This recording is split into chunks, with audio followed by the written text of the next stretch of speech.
Hello everyone, welcome to Liam's Lyceum. I'm your host Liam, aka Himbar, and today I have another fantasy essay video for you.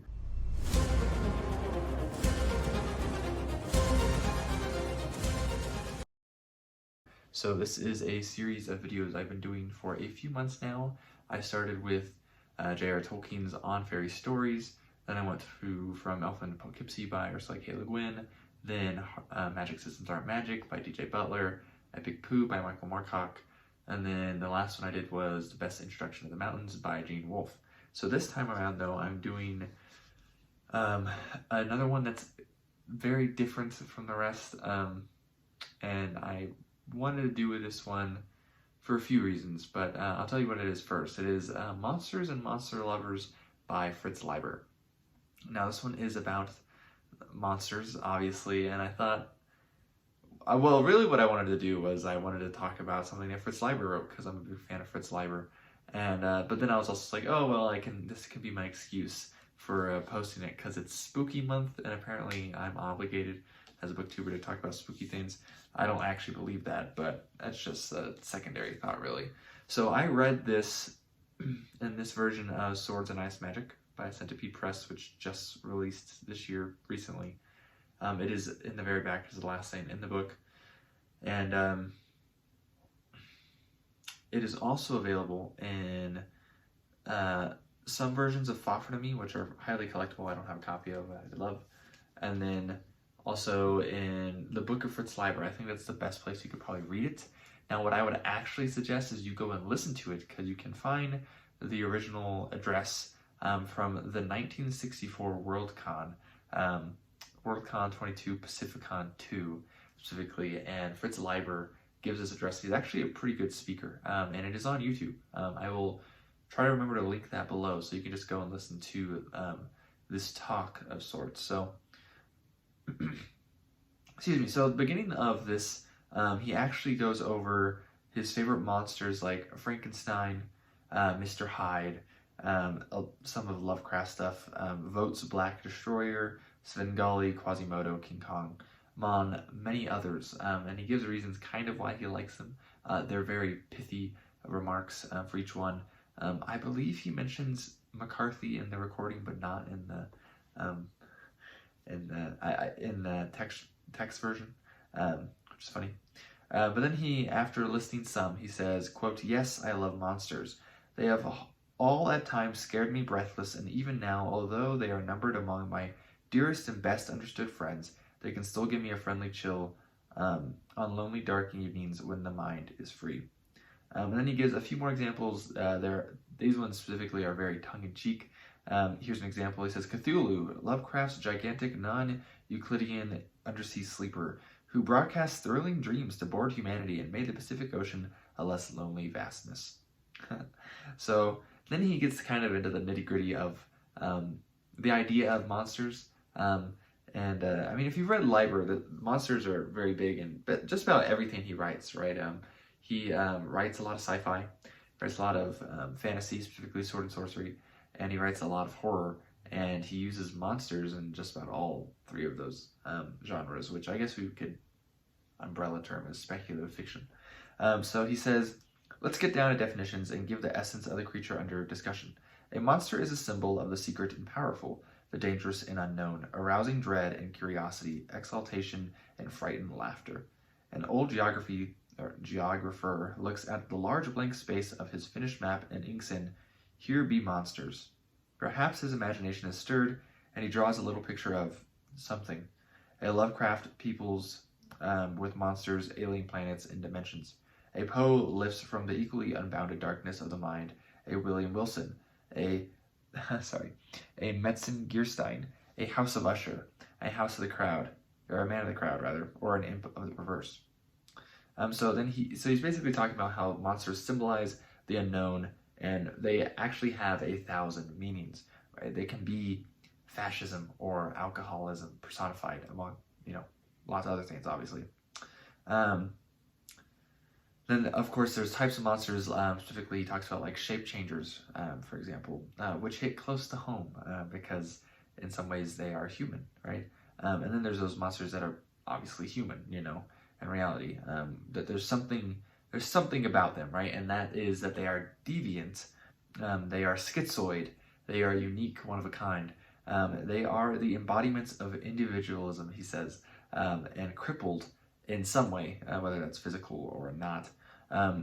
He mentions specifically here The Outsider by Lovecraft connects the then recent exploration of trying to understand the monster. He says the last 3 decades, this is what monsters have been going through, is understanding the monster. And he basically says this is actually the gap between supernatural horror and science fiction. Now, of course, when he's giving this talk, this is essentially the golden age of science fiction. I mean, Leiber is a grandmaster of science fiction, though he's definitely, these days, not known so much for that. And so it's interesting, though, because science fiction comes, at least from its pulpy roots, and we get more, where we would actually finally get hard sci-fi, right? And so that's where we get these monsters that are trying to be defined better, to be understood. Right, they're taking away the mysticism behind them, essentially, to basically make them not monsters anymore. And he talks a little bit about this. So he talks about the rationalization of monsters. He says fantasy authors don't abandon them, though science fiction authors tend to, because fantasy authors understand them the best. He says, monsters have a longer or shorter lifetime in the realm of art and in the minds of the individual members of their audience. Newly created monsters, as we have seen, are electric, with mystery and rich in implications. But monsters age and die. They invite understanding and perish when they get it. The blank spaces on the map fill up with names and distances. This unknown of which the monster is a symbol gradually becomes the known, or at least the speculatively well explored. The investigations of psychoanalysis are rounded out, widely disseminated, even popularized in various simplified versions. The atom's power is unlocked, and Sunday supplements tell how old taboos are lifted, rockets pierce the stratosphere, and orbit in space. I think Leiber, this is so great hearing it from his voice. But I think Leiber is probably one of the best writers, honestly, of the 20th century. And that's a good example of why, I think. But anyways, and then monsters need limited page time, basically, is what he also goes into about, because it weakens them. Every time they show up, they lose some of their power, right? Because they're less mysterious in a sense, right? You're coming to understand them. So eventually they die in a sense. They are no longer monsters. And we even dress up as them. I think he even gives the example of like Frankenstein. And, it's almost Halloween, and that's exactly what I'm thinking of. People are dressing up as Frankenstein. Why? Because it's not scary anymore. And he also connects this, though, as well to an ugliness cult. Something to, laugh at, basically. The uglier, the better. He's kind of making fun of this ugliness cult thing. It seems to be, I think, something that's actually only gotten more prominent since he gave this speech in the 60s. And it's something I don't really appreciate much either. He mentions how...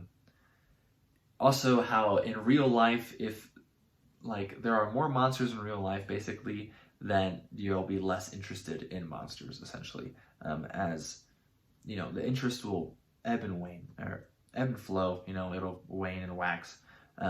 He specifically talks about Nazis, and he puts them in their place, of course. So good on him. And then he answers the question: are artistic monsters gone for good? This is the very end of the essay. And then he asks the other follow-up question: will science fiction completely replace the story of supernatural terror?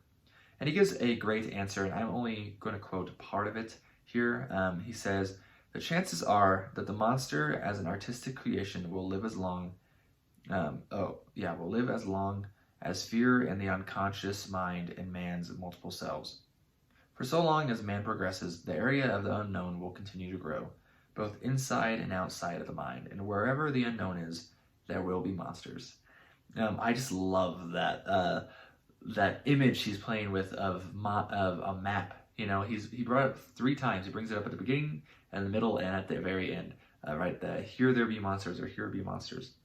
And I think that's great imagery. And I think that's sometimes authors play with that. I specifically think of like Christopher Rocchio. I've heard that thing brought up several times by Rocchio in his writing. though I also don't believe Christopher's read this. If I were to just guess, I should ask him.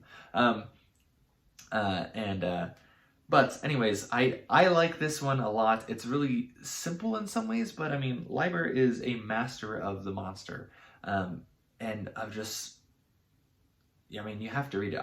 Heck, even his first sci-fi novel, the bad guys are witches. And so, I mean, like, and it's a sci-fi novel. So, I mean, take it as you will. I think you should go and listen to this. I don't think it hurts to go and listen to this wonderful writer that is also a pretty decent speaker, I would say. I will link that down below. If you can find a copy and you want to read it, go ahead and do that too. So, anyways, this has been Liam with Liam's Lyceum, and maybe you can get something out of this Monsters and Monster Lovers by Fritz Leiber. And if not, then, well, hopefully you're getting some good spooks from monsters in speculative fiction. Anyways, this is Liam from Liam's Lyceum. I'll catch you next time.